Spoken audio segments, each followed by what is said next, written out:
அனைவருக்கும் இனிய வணக்கம். இன்று நான் பேசப் போகும் தலைப்பு தமிழ் மொழியின் பெருமையாகும். தமிழ் மொழி உலகின் மிக பழமையான மற்றும் சிறப்பு மிக்க மொழிகளில் ஒன்றாகும்.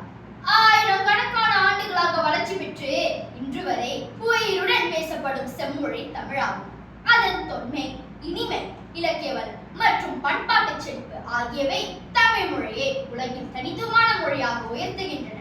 தமிழ் மொழி வெறும் தொடர்பு கொள்ளும் கருவி மட்டுமல்ல, அது தமிழர்களின் பண்பாடு, மரபு, சிந்தனை மற்றும் வாழ்க்கை முறையை விளக்கும் ஒரு பெருஞ்செல்வமாகும். தமிழ் இலக்கியங்கள் தமிழ் மொழியின் பெருமையை உலகத்துக்கு எடுத்துக்காட்டுகின்றன. சங்க காலத்தில் எழுதப்பட்ட இலக்கியங்கள் இன்று வரை நமக்கு கிடைக்கின்றன. அவற்றில் மனித வாழ்க்கை, இயற்கை, அன்பு, வீரியம் போன்ற பல்வேறு கருத்துக்கள் அழகாக பதிவாகியுள்ளன.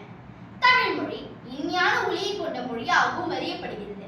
தமிழ் பேசும் போது அதன் ஒலி மிகவும் மென்மையாகவும் இனிமையாகவும் கேட்கிறது. அதனால்தான் தமிழ் இனிய தமிழ் என்று அறியப்படுகிறது. மேலும் தமிழில் பல கவிதைகள், பாடல்கள், கதைகள் மற்றும் நாடகங்கள் எழுதப்பட்டுள்ளன. இவை அனைத்தும் தமிழ் மொழியின் வளத்தையும் அழகையும் காட்டுகின்றன. தமிழ் மொழி உலகில் பல நாடுகளில் பேசும் முக்கியமான மொழியாகும். இந்தியா, இலங்கை, சிங்கப்பூர் மற்றும் மலேசியாவில் வாழும் தமிழர்கள் தன் தாய்மொழியை பெருமையாக பேசுகிறார்கள். தமிழ் மொழி நாம் அடையாளமாகவும் பெருமையாகவும் உள்ளது. எனவே நம் தமிழ் மொழியை நேசித்து சரியாக கற்று அடுத்த தலைமுறைக்கு கொண்டு செல்ல வேண்டும்.